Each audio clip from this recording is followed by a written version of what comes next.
like this, huh? And really get this window going with the chat. Please tell me it's not going to make me log in and go through all the massive crud that it does. The captions are just out of this world. All right, everybody. Here we go. Now we're moving.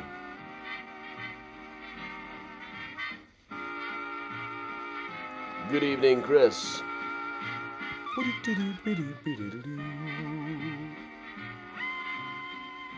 Hey, Martin.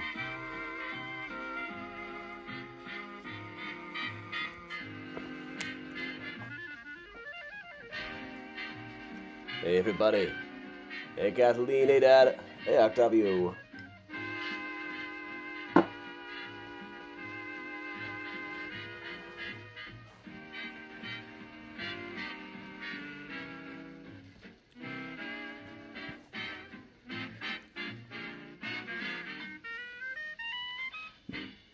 Benny Goodman, ladies and gentlemen, the man with the torrid clarinet and the even more torrid band who purveys assorted rhythms, all danceable. Hey, Beth is in Dallas today. All right. Hey, Nancy, hey, Cindy in Detroit. And first of all, one of Irving Berlin's greatest hits. Hey, Marsha. I made myself a very strong, stronger perhaps than expected, banana bread old-fashioned. Hey, Ellen. Hey, Bridget and Mary Jo. Morning. Yep. Yeah, thanks. I got kind of like an Eric Foreman vibe going with this polyester. Hey, Emily. Another Richard's Fabulous Finds find.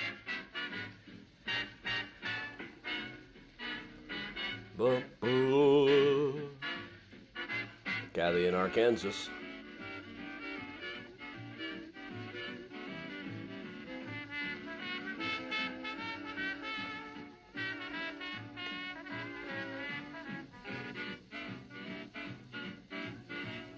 Oh, hey, Miles.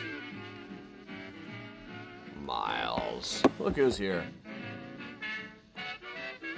Hello, Anna Jean. Karen, Heather. Hey, all. Say hi to big old 5-year-old Miles. Oh, he was just a kitten when we got started. Go back, look up some of our old videos.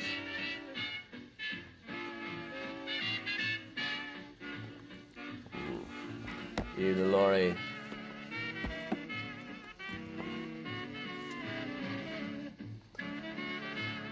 Hey, everybody. Hey, Carol. Yeah, I saw there's going to be a Waldheim tour. Miles is just going to settle on in. Who's that, Miles? Who's that on the screen? Hey, Lindsay. Hey, Kathleen and Euphoniums. Always like to get a check-in from the Euphonium section. Oh, you copper-belled Euphoniums. Hey, Kathleen's. Multiple Kathleens in a row.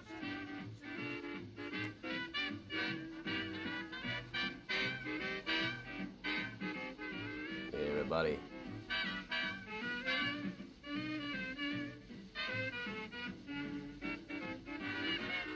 Hey, Georgie. Hey, Debbie. Hey, all around. Hey, Joanne.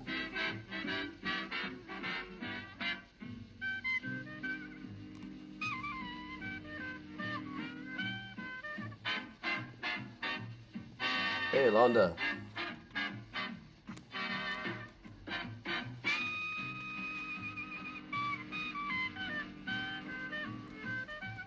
Hey, Megan.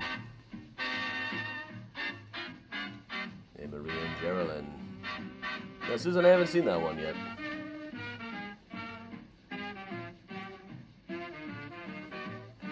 Hey, Vicky.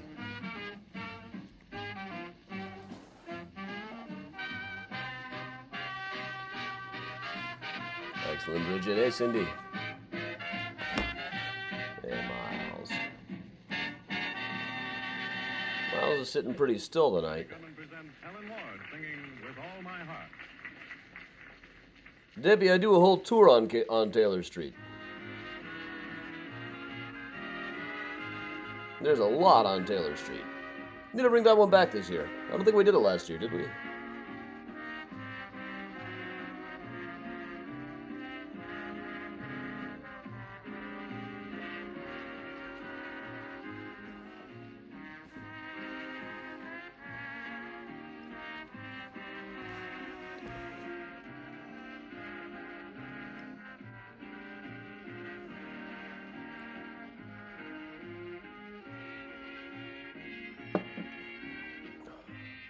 Evening, Paula. Hey, Bob.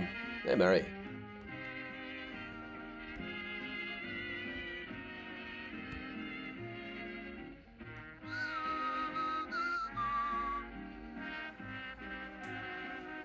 It has been a while. I haven't done it virtually either. The virtual version I've got goes in hops around the geography to do it in chronological order, which is a cool way to do it.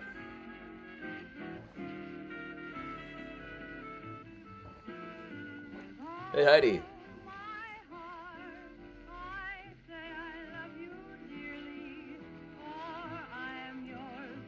Dearly with all my heart. Even all around. A while away for all I'll ever care for. Octavio, yeah, I've met Scott Larson. I understand he is also doing a tour on Saturday. Hey, Kim. Every night I'll tell the stars above you. Say again I love you with all my heart. Evening, Grandma Bell.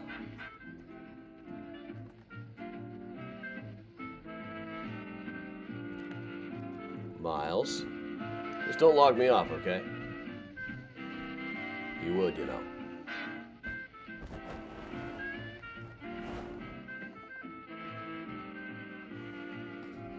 Miles. Well, Miles, watch out. You're about rolled off the ledge here. Don't need you rolling off of the ledge.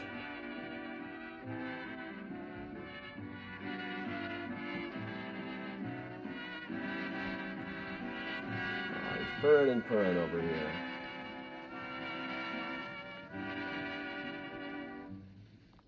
Benny Goodman goes way back and gets a lot of rhythm out of Walk, Jenny, Walk. Benny Goodman and his orchestra.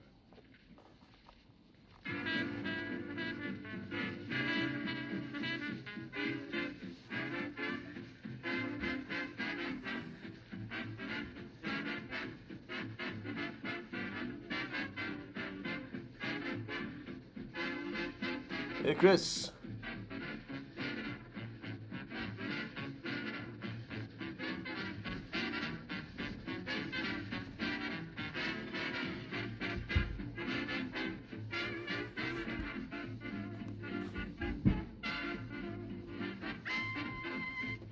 Well, this is here at the upstairs neighbor juggling bowling balls. Badly, I might add. Evening, Kathy. Hey everybody, welcome along. I got off to about a minute late start. Usually I try to go right at 7:50. Miles is just hanging out tonight.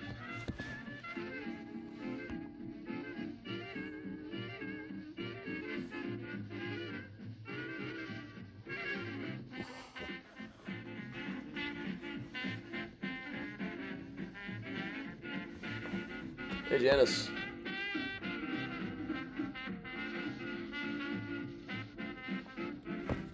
Well, Miles is just chilling tonight.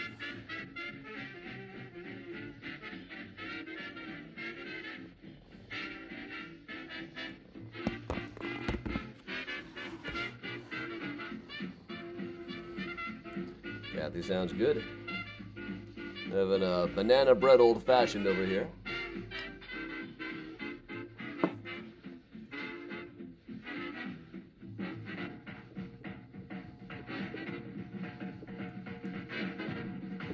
Hey, Laura. Hey, everybody. And welcome along.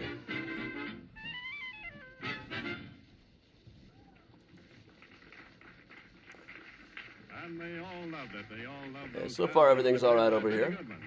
And now another one just in the same vein. Rosetta.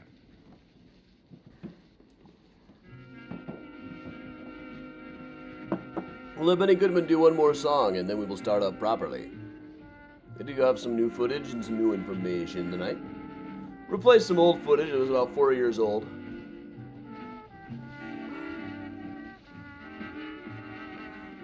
Some of this was not filmed on ideal circumstances. Originally. Where are Priya and Lily? Good question. Well, I can see Priya is back on the couch behind me there. You can see a bit of her back there. Lily tends to hide out more. She doesn't come into the living room too much. Now and then. But she kind of considers this the other two's territory.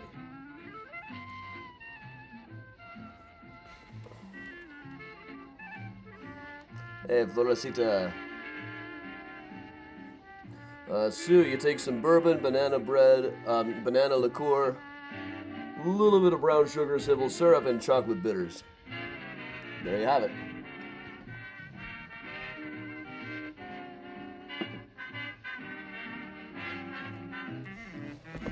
The shirts are Richard's Fabulous Find job.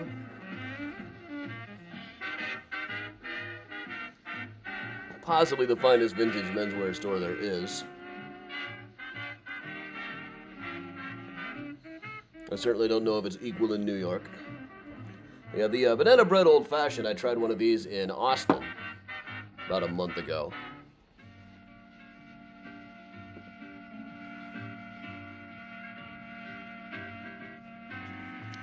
Yep, Miles is quite content up here. Of course, I'll have to move in a minute, probably. Well, I won't make him move.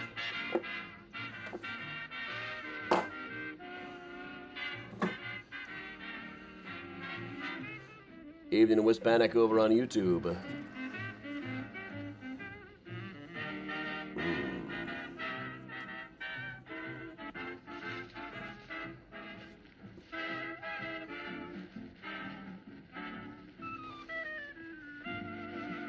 Miles, you're being checked out by some girl cat. Uh-oh. He took that as his cue to leave.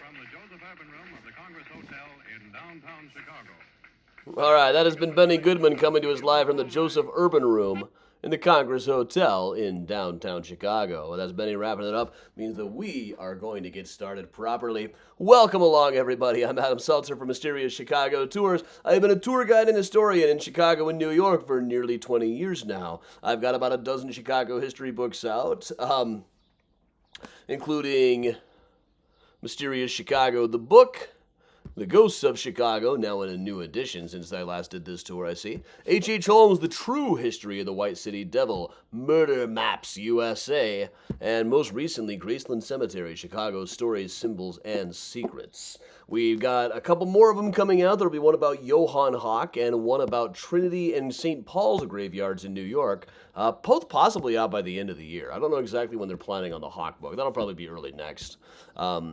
But always lots of interesting stuff happening around here and on the Patreon as well. Tonight's virtual tour is one of Madison Street in Chicago. There are a lot of places where I just find so many stories in one little stretch of road that I can do a whole tour out of it. One that we were talking about in the chat over there was Taylor Street. There's a whole walking tour of just dark history on Taylor Street.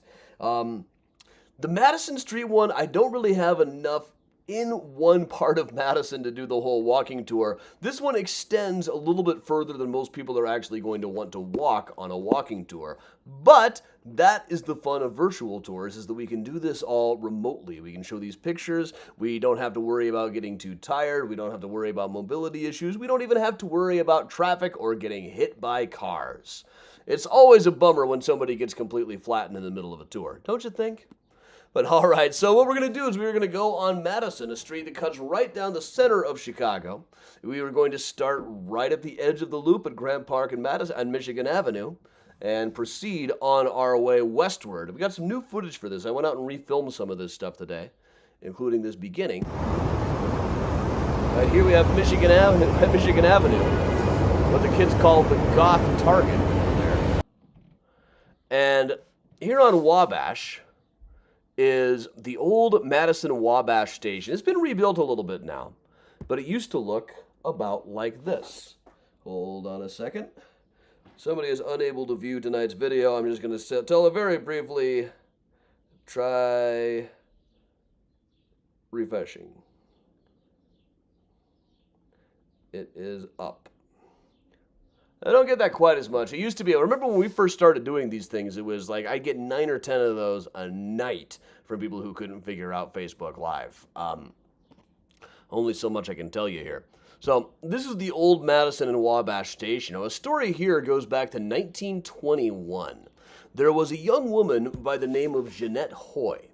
Now, she lived in a few different places. From what we can see in such records as exist of her, she lived with her father on Madison a little bit further west. She lived at an apartment hotel on Throop for a bit.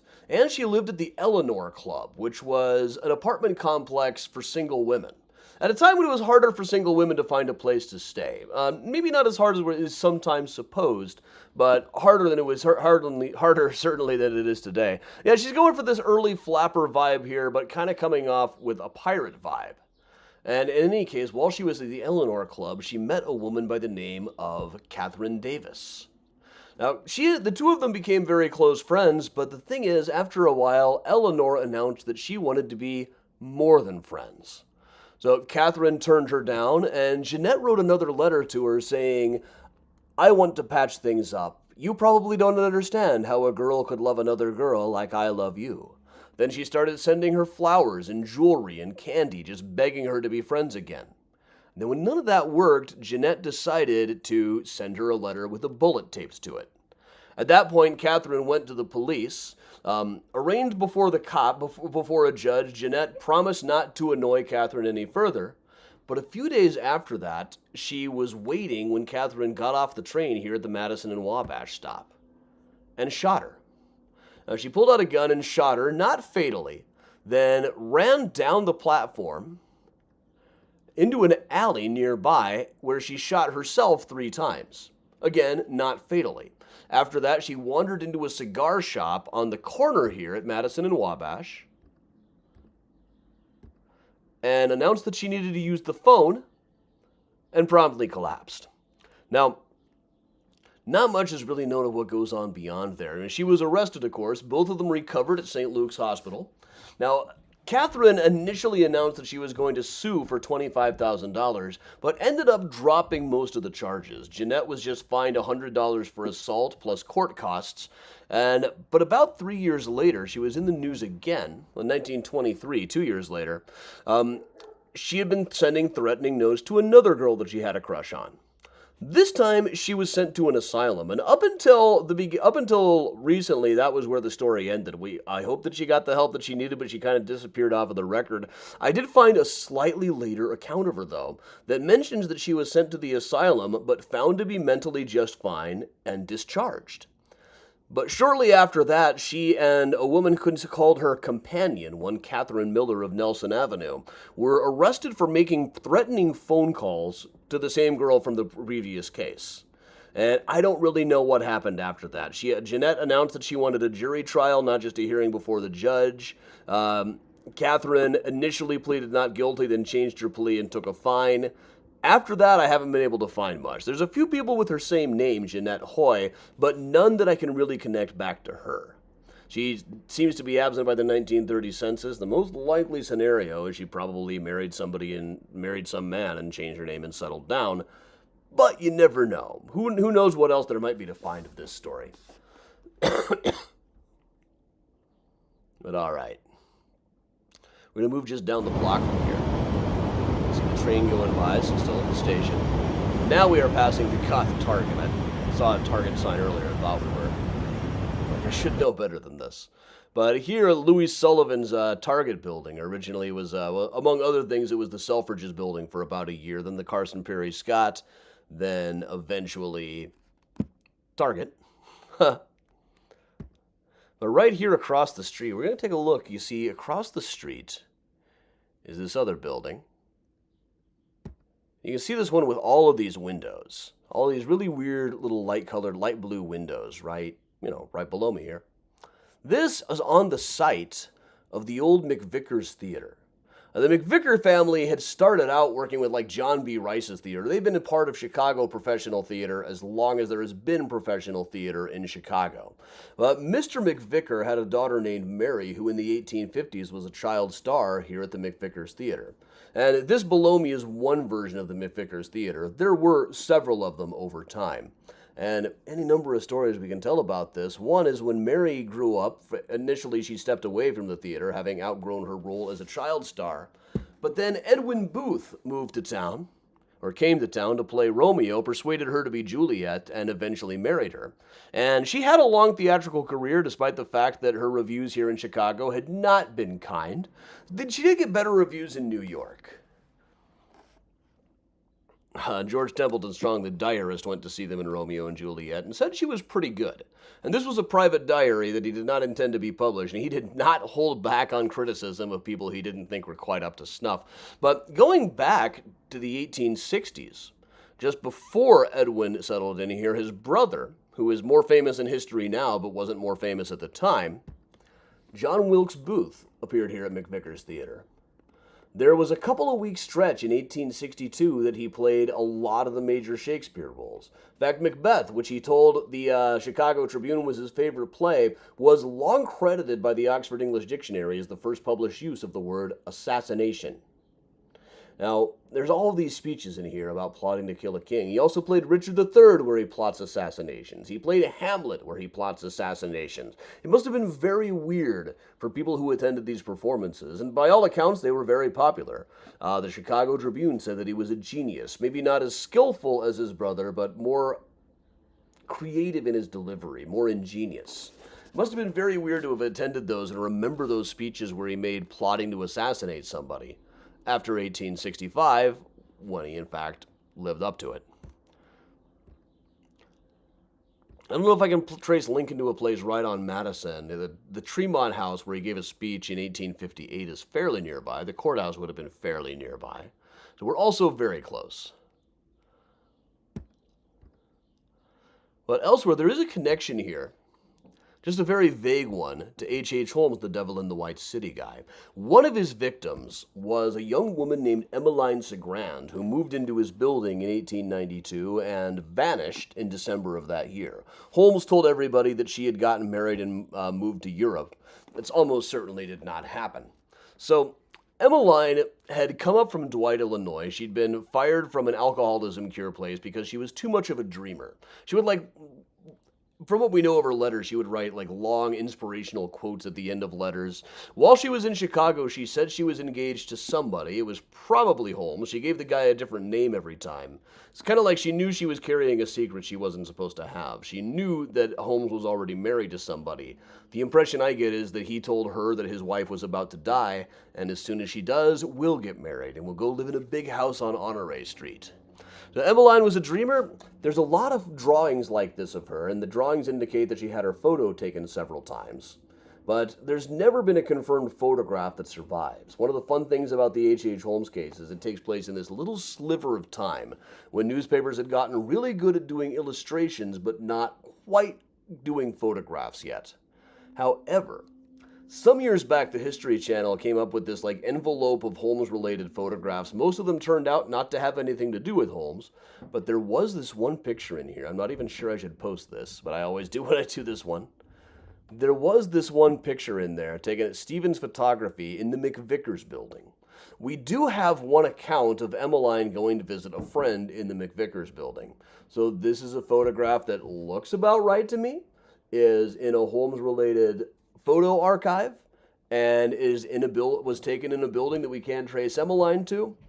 I wouldn't say that's enough that we can actually say that this is her in the photograph. I'm not even going to leave it up too long, but it's the provenance on it, as these things go, is not too bad.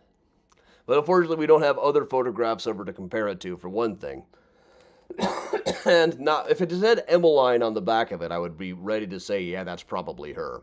However, it doesn't say that on the back of it, so we'll never exactly know. Goodness, we had fun going through all of those pictures, though. But let's move down the block just a little ways here. The next block down on Madison, the next block over heading west. The magnificent Chase Tower. One of the best examples of good-looking buildings that make use of brutalist forms. A little bit too creative to be modernism. Maybe not wild enough to be postmodernism. I think most people would probably call this postmodernism with brutalist elements. But, architectural styles are not quite as clear-cut as people tend to think. It's like you listen to the Rolling Stones. All Rolling Stones songs should probably be classified as rock music. But some of them are country songs. Some of them are chamber pop. Some of them are folk. But yet they're all rock at the same time. Architecture is very similar, really. But right here where this building now stands, there was a department store building in 1928 and was the site of the assassination of Tony Lombardo. Now, Tony Lombardo, in 1928, had become the head of the Unione Siciliana, which nominally was a civic organization for Sicilian Americans, but by this time in particular, by 1928, it was little more than a front for the mafia.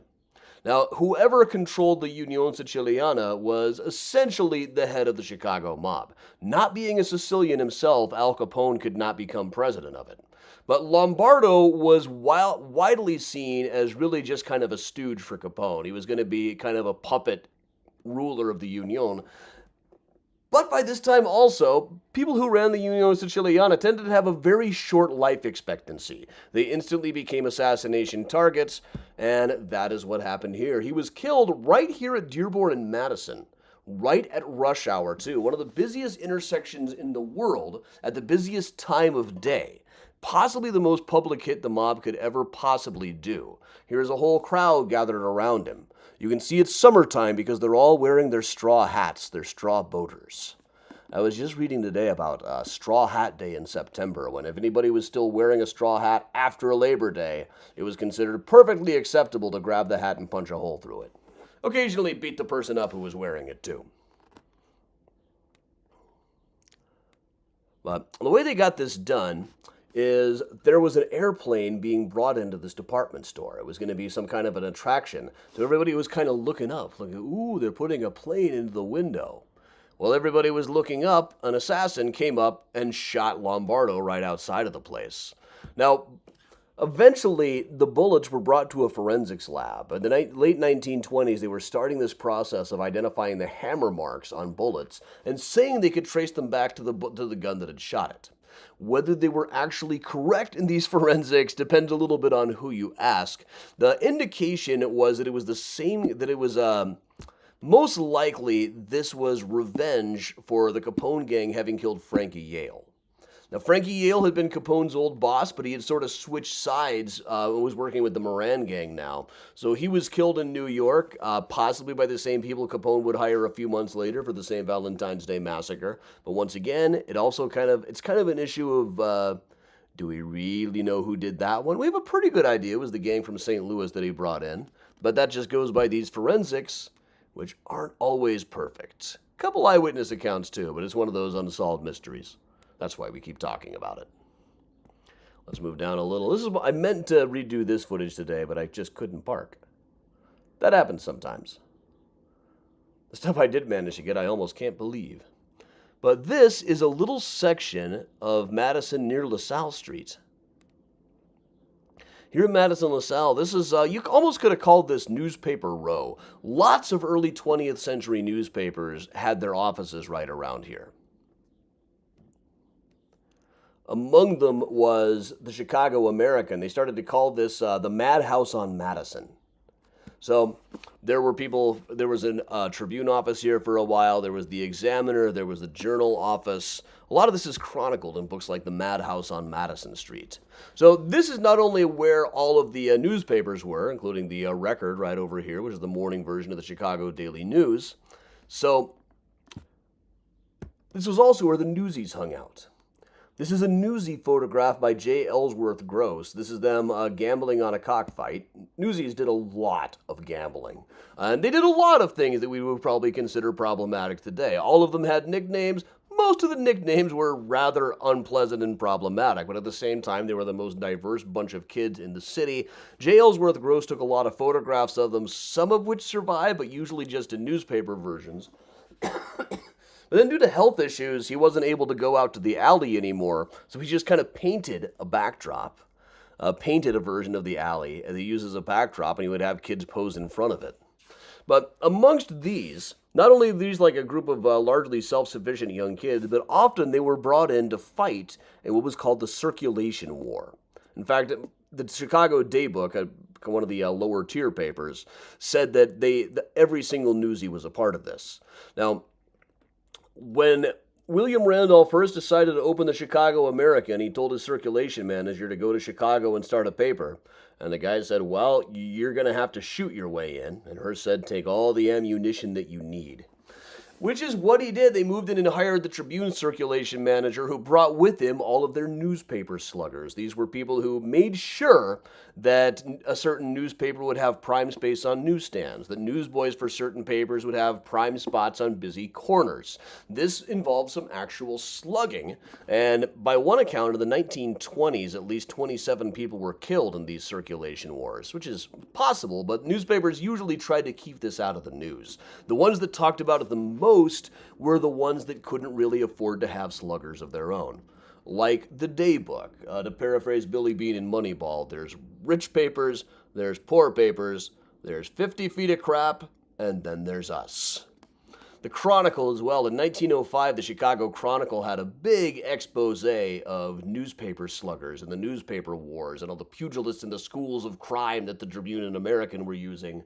They folded about 3 years after that. But these newspaper sluggers became almost like a farm team for the underworld. Dean O'Banion, later the head of the North Side Mob, is often said to have gotten his start as a newspaper slugger. I've found mentions of that as early as 1930, but that's still 5 or 6 years after his death. There were definitely reports on it, especially in the Daybook, such as the newspaper sluggers riot, no witnesses. That's kind of how these things worked. Strangely enough, there were never any witnesses. But they specifically named people like Spike O'Donnell as newspaper sluggers. This is way back in 1916, well before the Prohibition era, when Spike O'Donnell became the head of the O'Donnell Gang, one of the flashiest, most open to the cameras gangsters that there was. And this guy we could actually see being reported on as a slugger even way back in the day. These guys were organized largely by Mo Annenberg, who later went on to buy the Philadelphia Inquirer, among other things, and was sentenced for tax fraud by the same judge who sentenced Al Capone. But in the middle of Newspaper Alley also was a door leading to the Whitechapel Club. We've been to this place on Time Travel Pub Crawls several times. This was a club for reporters, especially guys who worked the crime beat.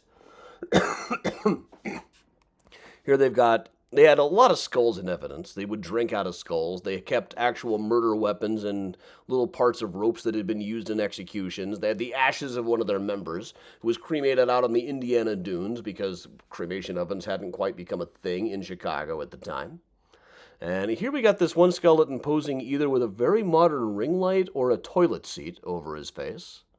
And one thing you'll notice about these guys is that this is the 1890s, but several of them were going without mustaches. That's just how ahead of the time these guys were. I mean, there was nothing in the world as popular today as mustaches were in the 1890s. This almost made me doubt the provenance of this photo for a while. But 1930s reminiscence about the Whitechapel Club actually did point out the fact that they were kind of ahead of their time. They weren't dressing like everybody else back then. But we're going to move a little bit further down Madison Street here. You can move over toward Wells, the next block down.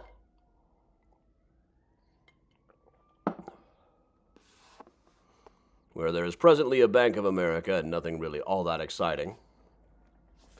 But we're going to go back to 1857. Now, right around here, there was a man named Thompson who was coming through town and stopping along with his apprentice, a 16-year-old young black man named Samuel Gans, who had lived with him since the age of 2. Now, Samuel Gans was free, lived with Thompson in Pennsylvania, but rumors circulated around the city that this Samuel Gans kid was being taken as a slave. So, Alan Pinkerton who had just started his detective agency at this point, but when it had come to Chicago about a decade before specifically to work on the Underground Railroad, investigated the case, was satisfied that Samuel Gans was free and not being taken into slavery, and attempted to accompany them riding the train. But as they did, the crowd had already gotten word of what was going on and had not heard that Pinkerton said that it was all right, and gathered around the place and attacked the carriage right about here at Madison and Wells. Well, they attacked, it broke down about here. Pinkerton, Thompson, and Gans were all charged with inciting a riot. And the fact that Pinkerton at all only convinced people that it was a fugitive case because Pinkerton was known to investigate that kind of thing. So they were arrested largely just so they could be hustled into the jail where they would be safe for a minute. Gans himself gave a small talk, and that quieted people down a lot more than Alan Pinkerton. Now, the next day, the Chicago Tribune's response to the riot was, well, who can blame them? Like, we cannot blame the colored men of this city for the jealousy with which they watch anything that looks like an attempt to take one of their color back to slavery, that bitter, crushing, terrible slavery which so many of them have suffered. I always kind of get amused finding typos in newspapers, like cruising instead of crushing here. One of my favorites is the one about the time, where's this one? Where it was supposed to say shift for herself, but it says she was forced to shit for herself. That amuses me greatly. Right around here would have been a place called the Clark Madison Building.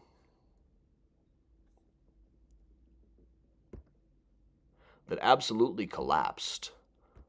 The Clark Madison Building, which strangely enough was not really on Clark, it was actually on Franklin, the next block down, the Galbraith Building. Nasty winds blew an 80-ton water tank that was built for fire prevention up on top of the thing down.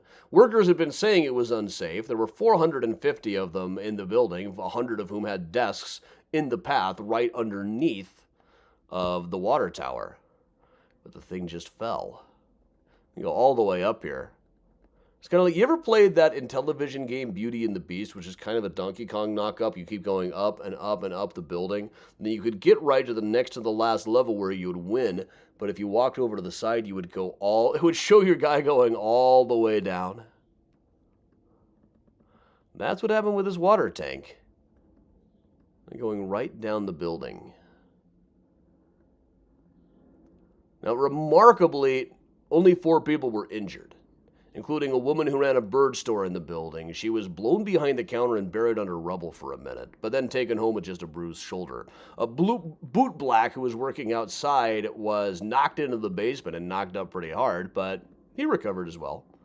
So 4 injuries, none serious. Really kind of remarkable. We'll move down a little bit further.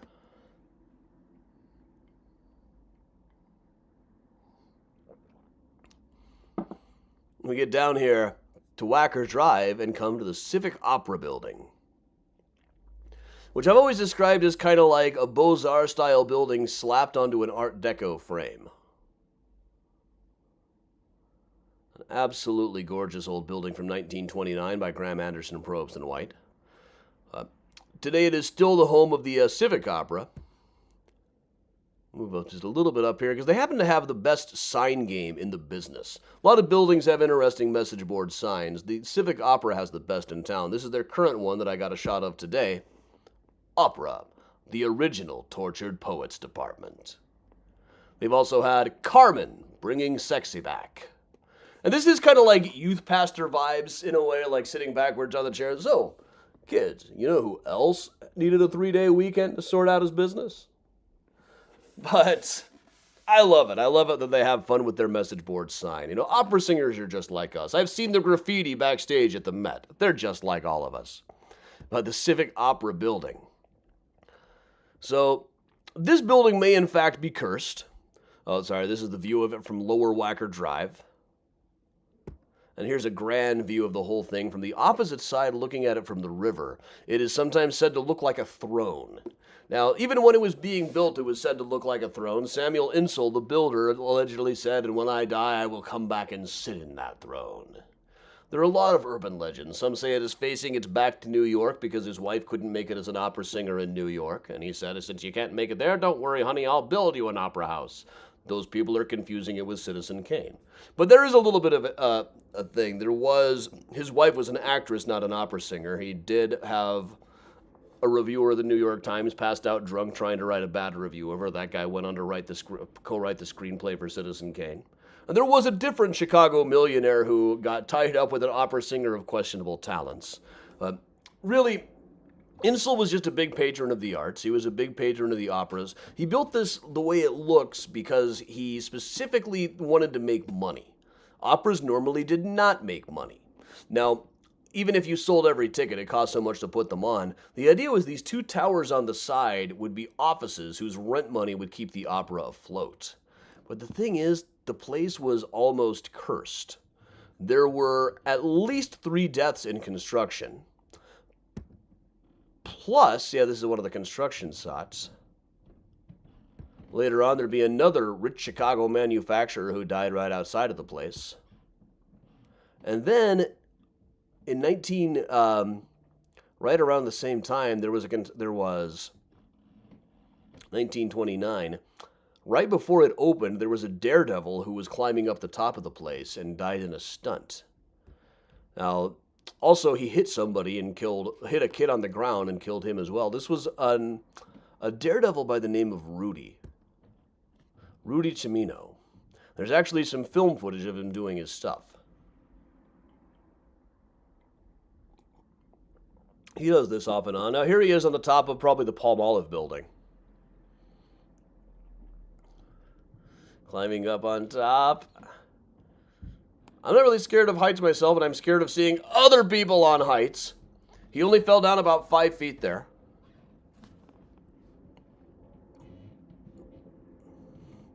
I was able to try again.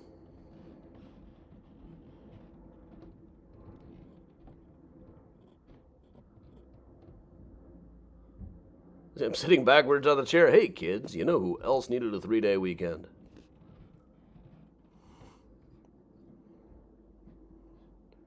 This is how I change light bulbs too. You got to stand on a chair.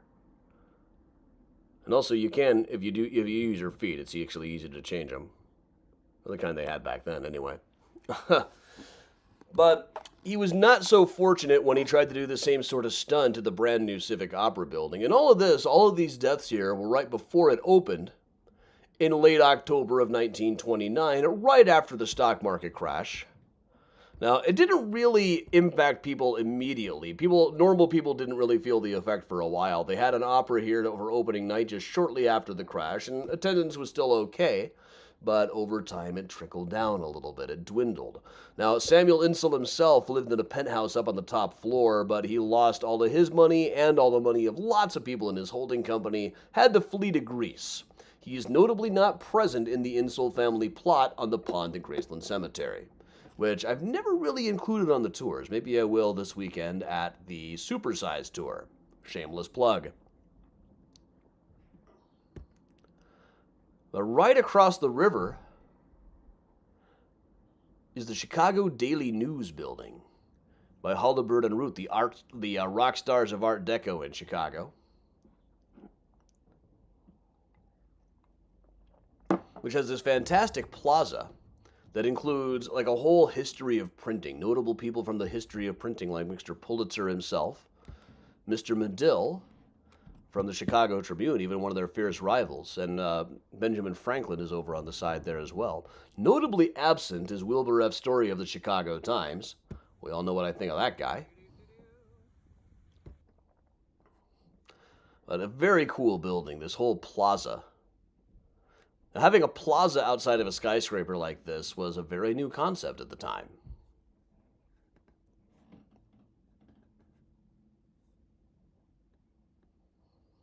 Let us ease on down the road a little bit here. We'll get down to west over all the way to Clinton, where long gone now, but once upon a time stood the Galt House.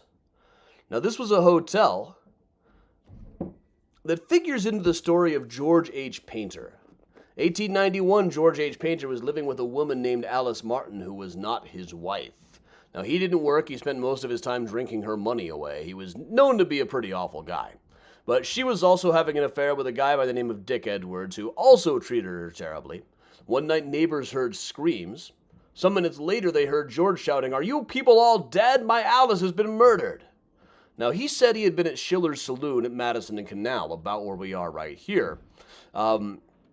Later, it was said that Dick, her boyfriend, did it and was seen walking into the Galt House Hotel here with blood on his hands, saying he had just trimmed a woman over on Green Street. So, this led to a very long trial because there was only circumstantial evidence. They couldn't really connect George to having been there at the time.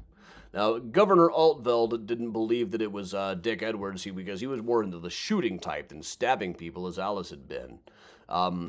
Painter was eventually hanged, but this was after a long back and forth. And also when they hanged him, the rope broke and they ended up having to pull him back up, probably already dead, wrap a new rope around him, and slide him down the scaffold. Now, on the scaffold right before he was hanged twice, he said, "If I killed Alice Martin, the girl I dearly loved, the woman I loved so much that I would almost commit any crime for her, I pray this minute, my last minute on earth, that the eternal God will put me into eternal hell. Look here, gentlemen, if there is one man among you who is an American, I say to him on his soul, I say, see that the murderer of Alice Martin is found." And perhaps he was. Years later, in 1914, a guy named Jack Cade was said to have confessed to having been the real murderer. And he probably wasn't telling the truth, but this came up a bit for years. Like in the pardon file for Sam Cardinella, this case was held up as a case where they had hanged an innocent man. Also, not to mention, Alice's brother eventually killed his wife. So, a lot of suspicious stuff in the story here. We've covered this before. I do a whole tour on whether they might have hanged the wrong man one time. I would say I've studied about every hanging that ever took place in Chicago. I would say that if we estimated that a third of them were innocent, or at least could have been spared the gallows with better representation, that's a very conservative estimate. Makes conservatives mad to say it, but we'll proceed our way to Halstead here.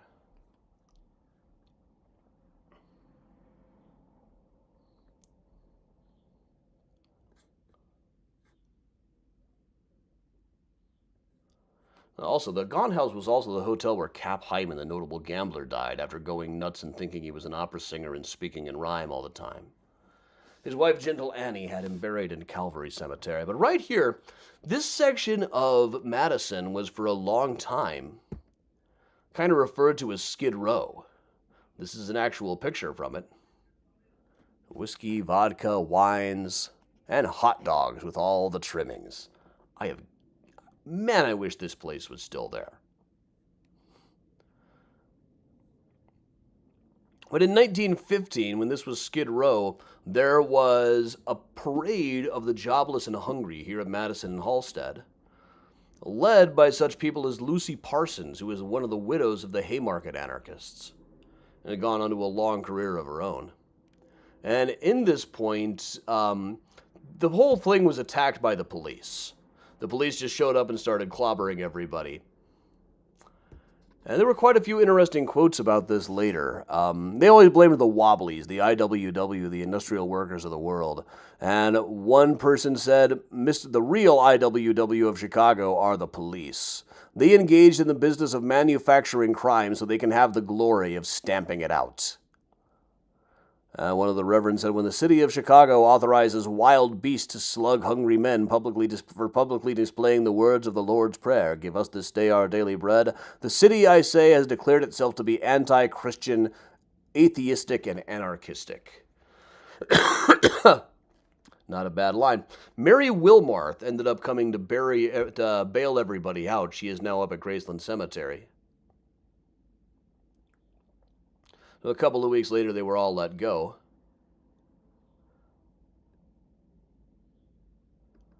But at this point, the rougher section of the anarchist contingent of Chicago started showing up at Hull House and started to plan to get a little bit rougher. And even Jane Addams of Hull House said the whole thing was just a setup by the cops. Let's proceed a little bit further down.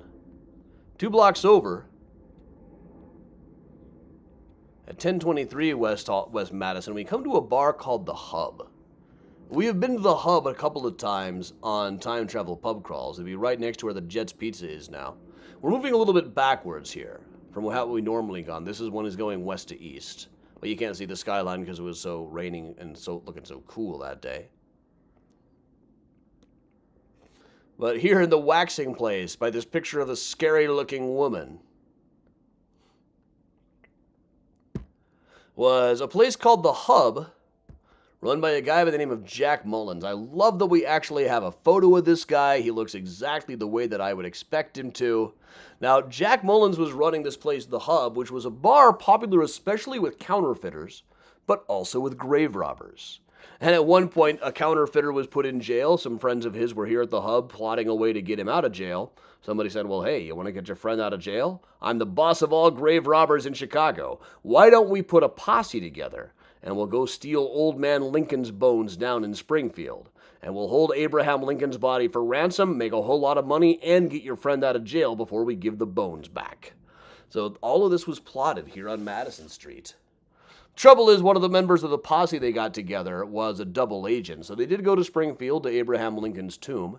At the time, his coffin was just inside of a white marble sarcophagus. But when they got the coffin about halfway out, somebody gave the signal. There was a double agent among their crew, and at that point, the feds came right on in. But they never really got the body out of the way, so all they could really be charged with was the attempted theft of a $75 coffin. Running a little over on time here, but I can't possibly do Madison Street without covering Thomas Neal Cream.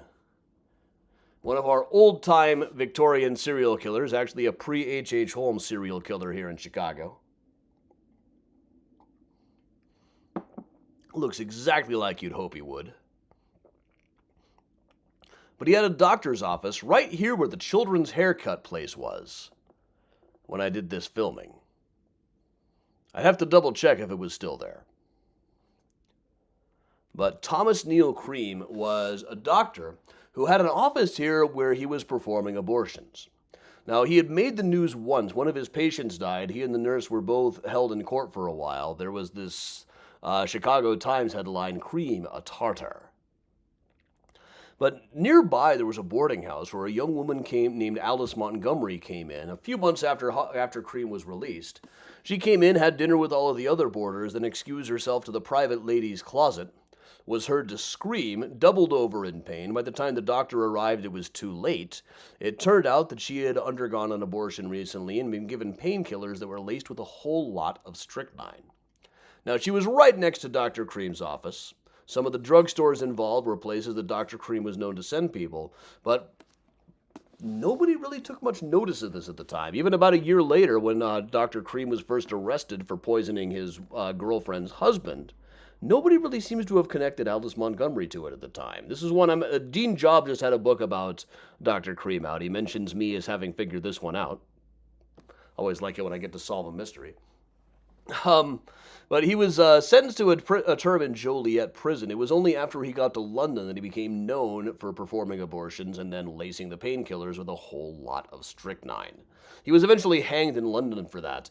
We have to veer out of Madison Street for a while and go several dozen miles west to Garden Prairie, Illinois, out by Rockford, old Rockford town on the Wisconsin border.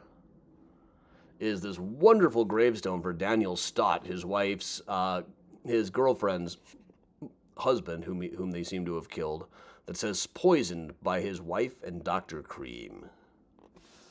Fascinating stuff, but I am running a little bit over on time tonight. We're going to move a little bit further down anyway, just to show off a little bit more.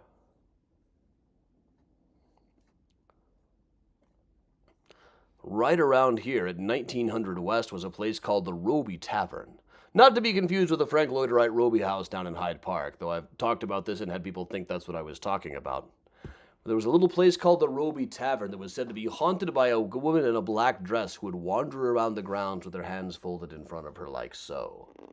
Some people said this was where the first hanging in the city had taken place, which was not true. There was It was the one much further south. There were a couple kind of nearby here on what is now Ashland, but it wasn't quite this far. The crowd was big enough that there could have been people standing on the spot where the Roby Tavern would later be at the time of the hanging. It was close enough to that and far and remote enough at the time. And if we go all the way out another 5 blocks to Madison in California, right around here was the home of F.W. Winters, Dr. Fermunti Winters, where he and his wife were running a sanitarium just below Madison here on California. When a young woman died, Dr. Winters was accused of murder, and then other women began to accuse him of drugging and assaulting them. Now, newspapers briefly called this guy the next H.H. Holmes. But the whole case just kind of blew over. The case fell apart when he was acquitted of one of the assaults. Papers made a big deal about how the woman that he was accused of having assaulted just wasn't good looking enough for it. This is, a very old-timey kind of case, very 1897 sort of case. But Dr. Winters actually comes up a little bit as recently as 1969, Dear Abby cited a Dr. and Mrs. Winters as a husband and wife medical team. Made very little news at the end.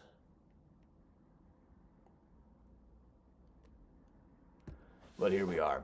So, all right, everybody, that is some of the dark history on Madison Street here in Chicago. I want to take a quick moment to plug the upcoming tours. In person, we have got one this Saturday at noon, into the double-length, super-sized Graceland Cemetery tour.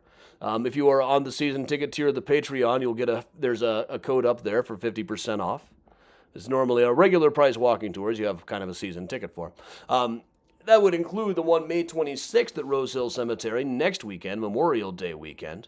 Then virtually next week, we will be doing Hyde Park Tales. I've been putting together some adult bus architecture tours, and a lot of that stuff, I think they've already been to Hyde Park by the time they get to me, but I doubt they attend things like Rosalie Village or talk about Gertrude Abercrombie, the jazz witch painter.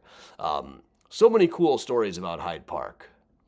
And with that, everybody, we will just put the Benny Goodman back on and hang out like we always do. So thanks for joining me. I'm Adam for Mysterious Chicago Tours, telling you all to stay safe and stay strong. And, of course, if you can, do stay spooky. All right, here is Benny.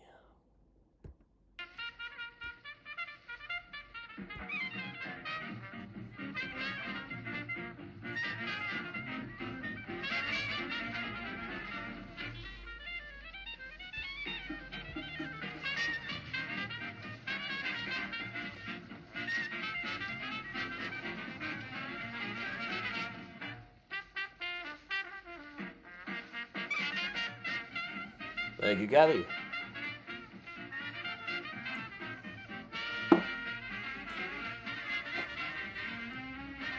Thanks, Kitty.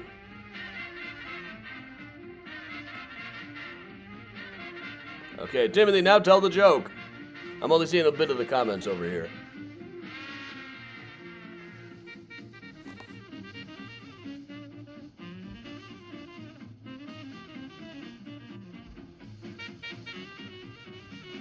The email says, the subject says no access to video, and then there's nothing below that.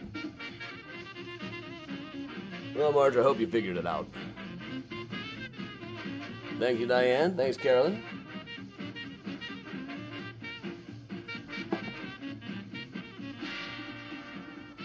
Thanks, Eleanor. Yes, please do try to tip your amazing tour guide. I don't like to stand here with my hat in my hand.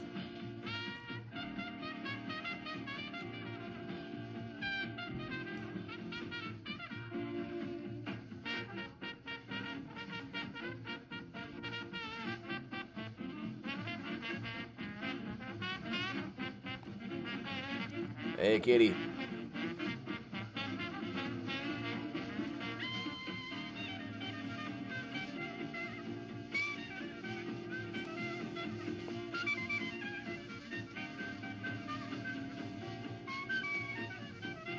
Via Phoenix.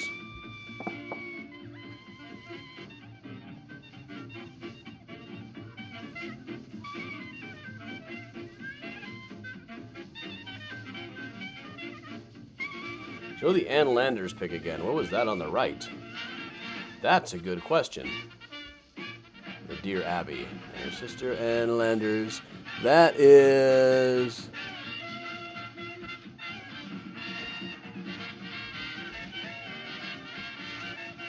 Goodness, some fruit and maybe a cake? Noodles?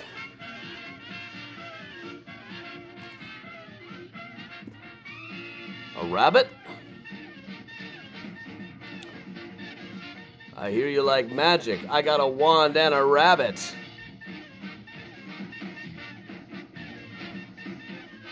That's a very good question. All right. And that would put rhythm in the feet of a wooden Indian. That was the bugle call rag, Benny Goodman's own arrangement. And there's where to donate right there. Thanks a million. Megan, that's a shame. Well, it's good that you're working. Hey, Roy.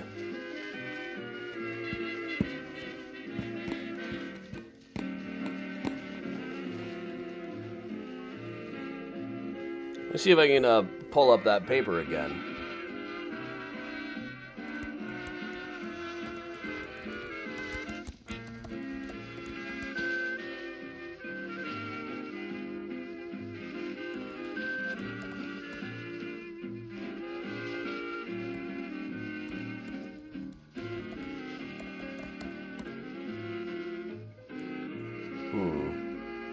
Let's see, where was that paper from?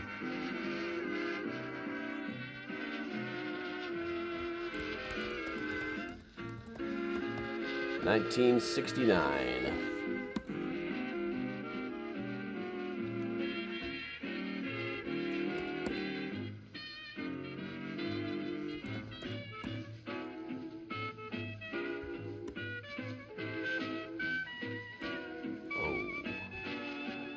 My problem here.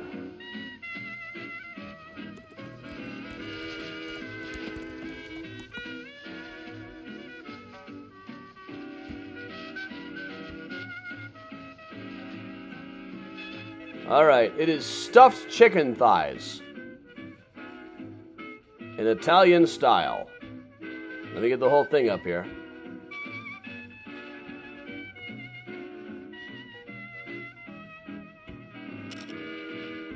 All right, so, mystery solved.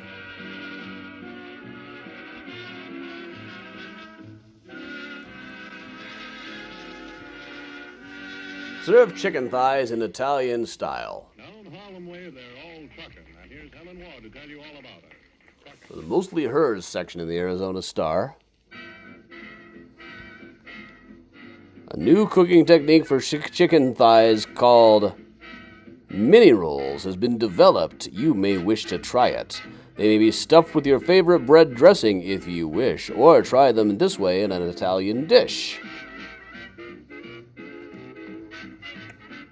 Mini rolls parmigiana is the recipe. What you do here, let me sit backwards in the chair. You take 8 chicken thighs and a half teaspoon of salt and a teaspoon of instant minced onion, 1 teaspoon of parsley flakes, 4 ounces mozzarella cheese, 8 ounces spaghetti, a 15-ounce can of tomato sauce, basil, oregano, grated parmesan. Bone the chicken thighs. Cut off that rounded piece of cartilage. Place the boned thighs skinned down on a cutting board. Sprinkle with salt, instant minced onion, and parsley flakes. Cut mozzarella cheese into 8 pieces, about 2.5 by 3/4 of an inch. Arrange cheese on each boned thigh. Fold sides over cheese. And fasten with a skewer. Place skewered side down in foil-lined shallow pan. Bake 400 degrees for 40 minutes. Cook spaghetti. Arrange mini rolls on cooked spaghetti and pour sauce all over. Serve sprinkled with grated cheese. Note, if you do not have small skewers or stuffing pins, you may wish to fashion the rolls with a cord. Well, all right. That doesn't sound terrible. Adam reads recipes. That could be a whole new thing for us, yes. That doesn't sound too bad. I would make those. I just got some cheap chicken thighs. Now what was Ann Landers saying about the winters here?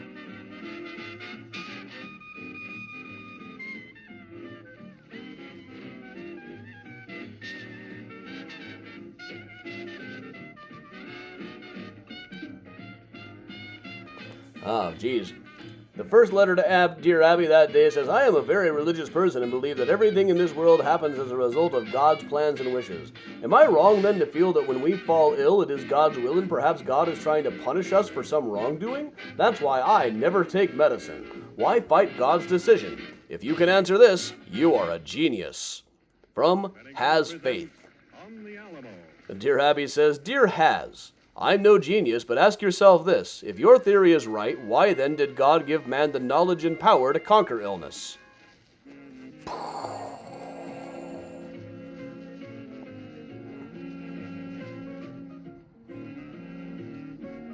can't even find where she mentions F.W. Winters in this.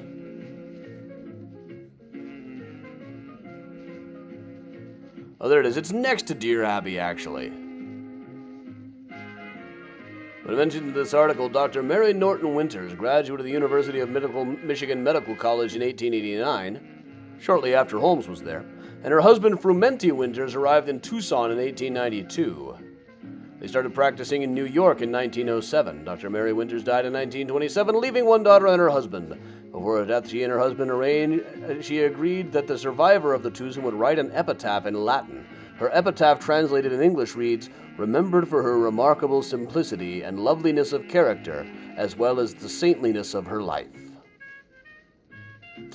Okay. Skips over some stuff there.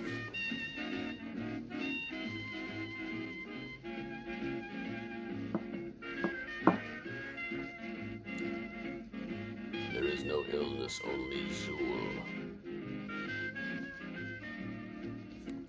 Debbie, I will post that onto the Patreon. I will post that at once. I'll post it tomorrow. That'll be on all tiers of the Patreon tomorrow.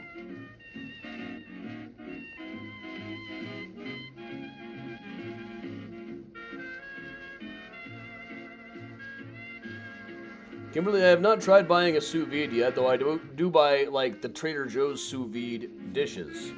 And I like all of them. Sous vide chicken thighs, sous vide turkey. I like it all.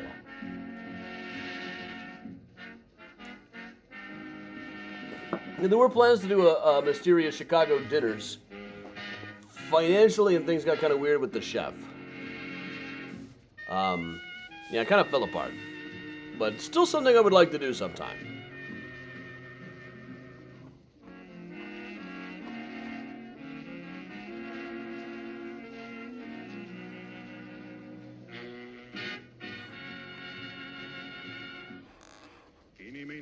Happy hours, that might be a little bit easier. Put together some historical drinks. I've tried doing drink like the Dickens night a few times over the years, but not since we've been Mysterians. But it didn't really sell before. Susan, I lived without an Instant Pot for a long time, but I wouldn't want to go back to that. Now, I'll just, as soon as I find a good place to eat in Manhattan. There's so much bland food in Manhattan.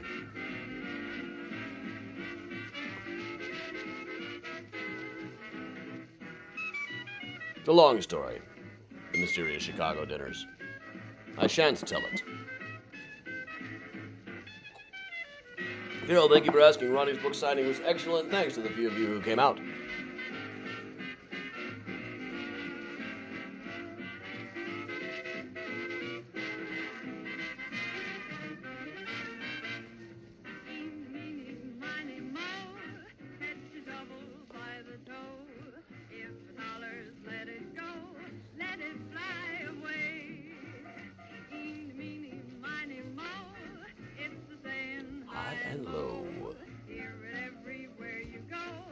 Any time of day.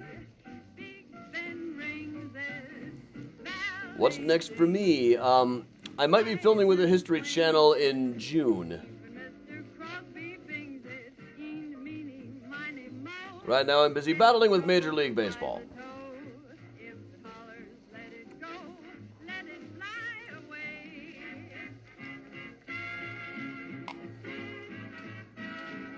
Particularly a team that Babe Ruth called the cheapest bunch of effing crumb bums.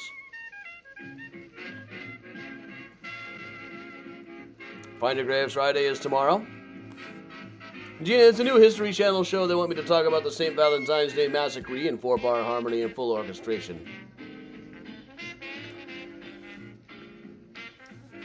If they're going to rename the Museum of Science and Industry after a donor, it should be Julius Rosenwald. Adjusted for inflation, his $7 million donation was bigger than Mr. Griffin's. But should I ever be there with the school group when Mr. Griffin is there, I'll just tell him that we're heading to the Sears Tower next. And we'll let the title speak for itself. Benny Goodman presenting Madhouse. And since when does a Republican care about science, really?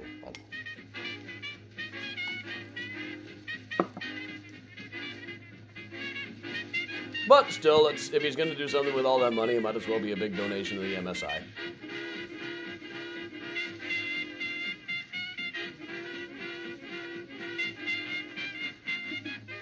Listen, that's awesome.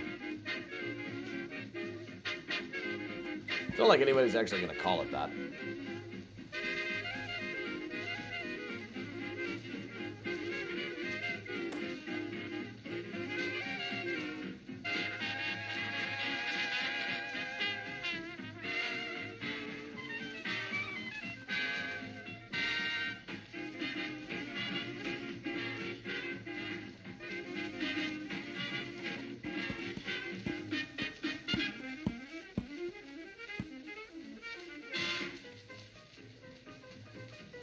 Chardonnay, good move, good move.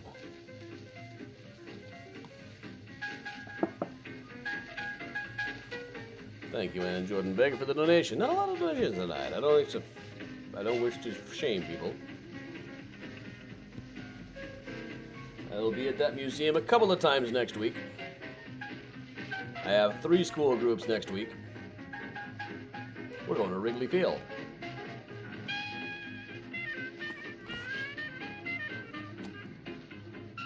Hopefully they don't have a "Do Not Sell to This Boy" sign up. It's a long story.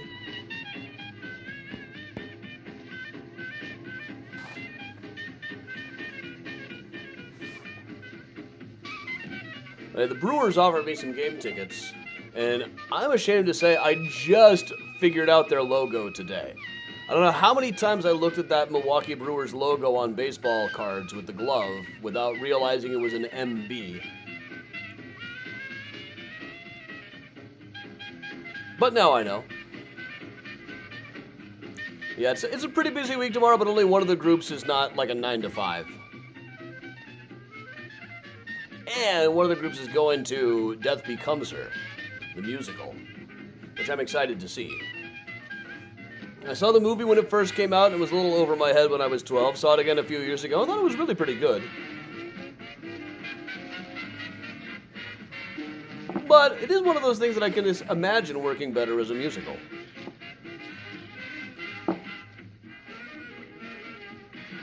Yeah. I never thought to look for it. It took me even long. It wasn't. It's definitely. I don't feel bad about not figuring out the Expos logo. It looks like it says elbow.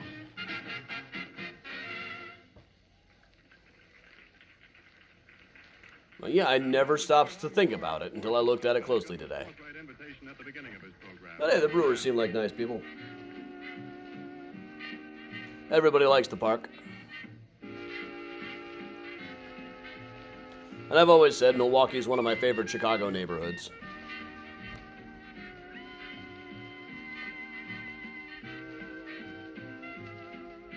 Thank you, Kimberly.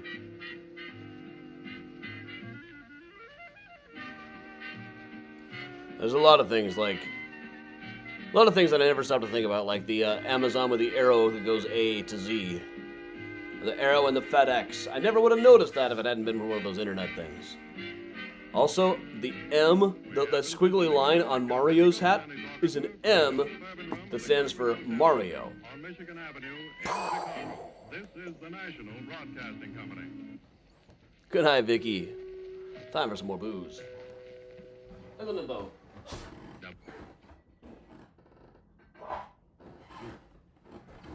I'm just going to take a splash of this. I was very excited to find a bottle of this. The Homesick Blues Minnesota Weeded Bourbon Whiskey from Heaven's Door, which came with a A facsimile of handwritten lyrics of Subterranean Homesick Blues and Knockin' on Heaven's Door.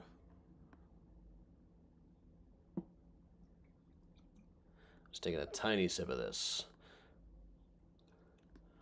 Oh, Rob, Miles was sitting, like the whole pre-show, Miles was rolling around up here. Well, good evening, everybody. I think we'll go back and see the cats, I think. But let's put the Miles back on a minute, the Benny back on a minute. As this businessman slowly gets stoned.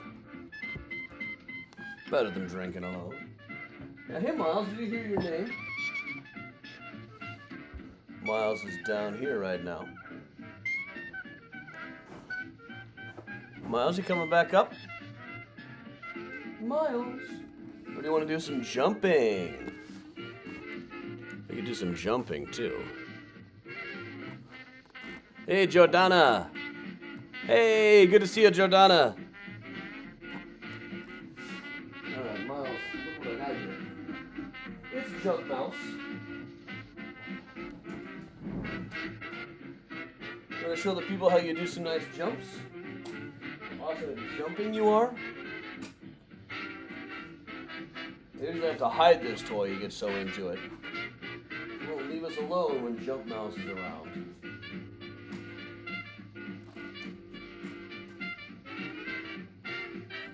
Give it a second, he's going to do some jumps. He's thinking about it now, but he's kind of hiding behind the desk. You got him in nap time. Miles, you leave your jump book at home or what?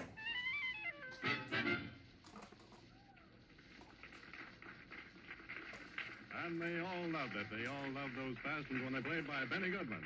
And now another one just in the same vein, Rosetta.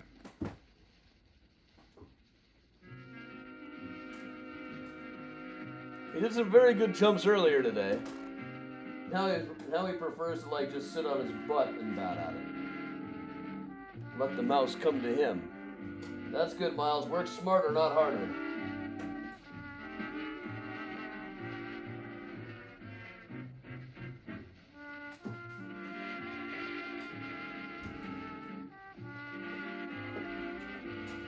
Tomorrow night should also be whiskey and a cookie time at 7 o'clock. I'll be at home.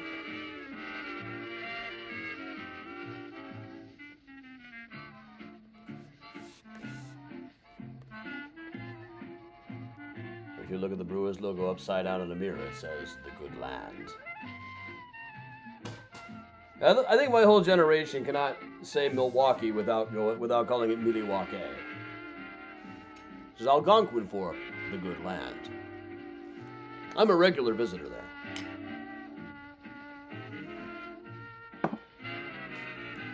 And often on my architectural tours, I know that Chicago has had its share of visitors. As early as the 1600s, the French missionaries and explorers were passing through here to trade with the Native Americans.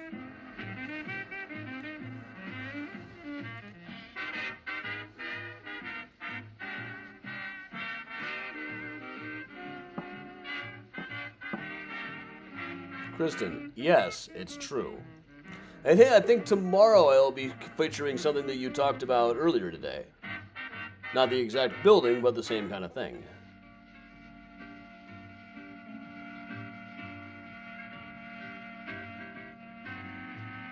Susan, no way. I would have noticed that. GM stands for General Motors? Wow.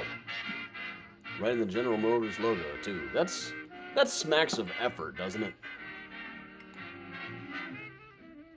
You can taste the Minnesota in this.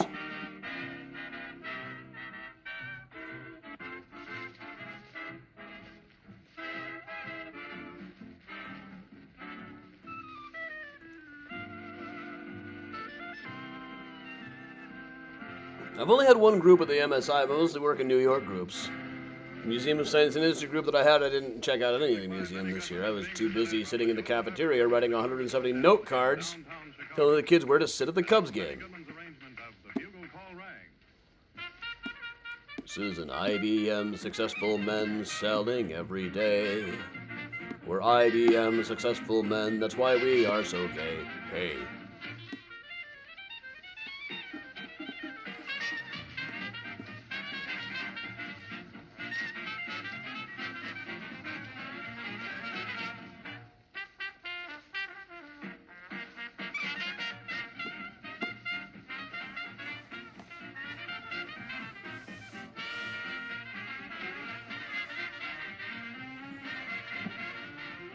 IBM. It stands for involuntary bowel movement. Thank you, Ciro. Hi, Ciro. I'm back.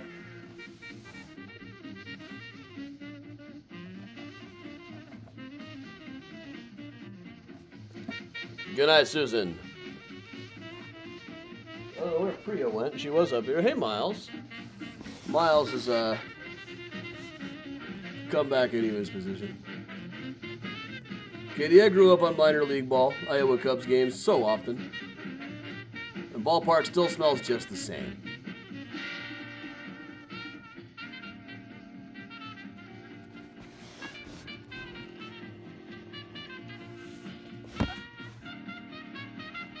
Hey, Ciro. Hey, Ciro, Ciro. Yeah, hey, Miles. A pretty guy. Billie Eilish's new album is out in a couple hours. Supposed to be very good.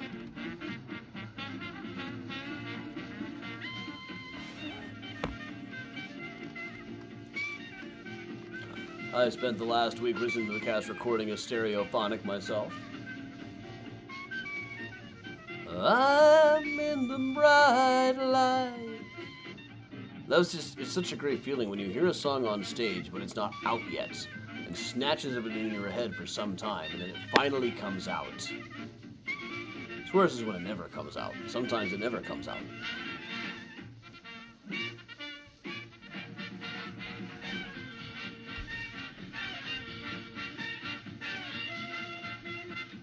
All right, good night, Romeo.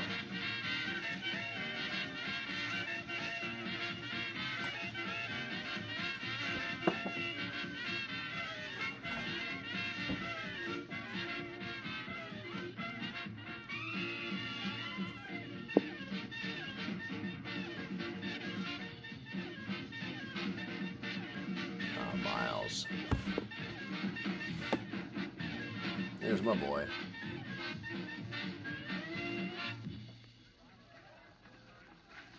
Might happen when Death Becomes Her. I'm sure there's no cast recording of that out yet. That was the bugle call rag, Benny Goodman's own arrangement. Now, I'll have to record it on my watch just in case. Today was stereophonic, but it doesn't really help because you don't hear the whole songs in it, really. And also, it's a crappy watch recording.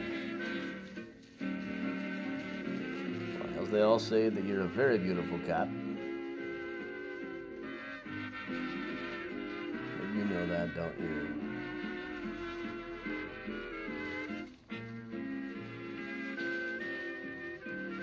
Miles knows very well how good looking he is. Yes, Heidi.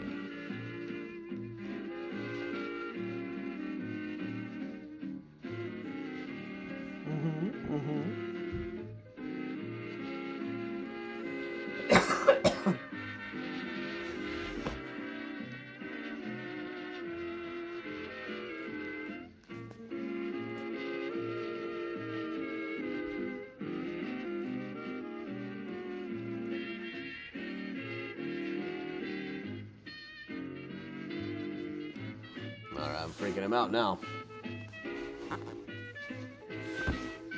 Oh, he's still here.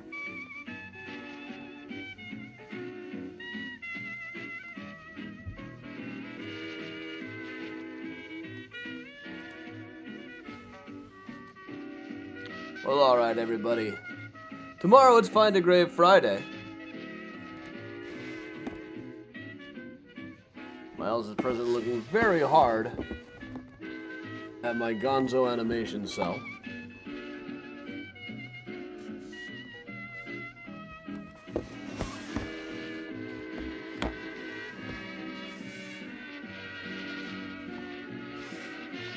Miles.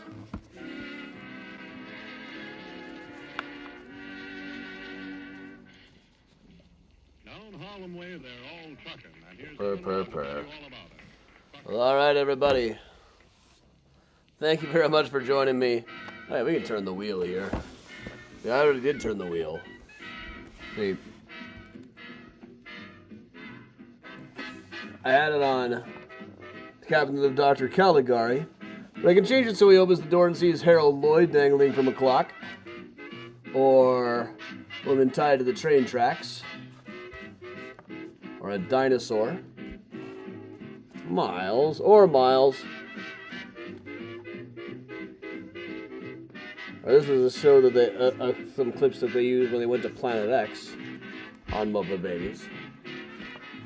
Or a TIE Fighter, of course. The one that's most easy to see when you just walk around is probably the Cabinet of Dr. Caligari one. I'll leave it on Harold Lloyd for now. Tried to find a boater hat like that at Lost Eras yesterday.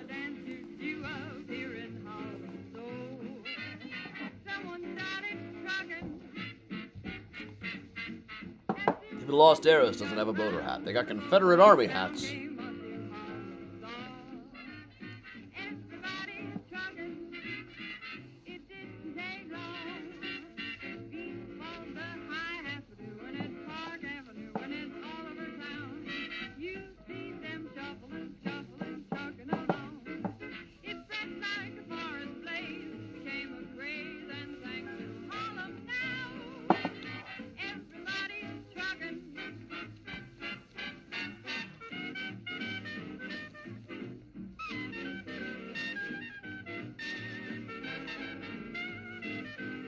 Are we going back to all virtual tours when the cicadas hit? We'll see.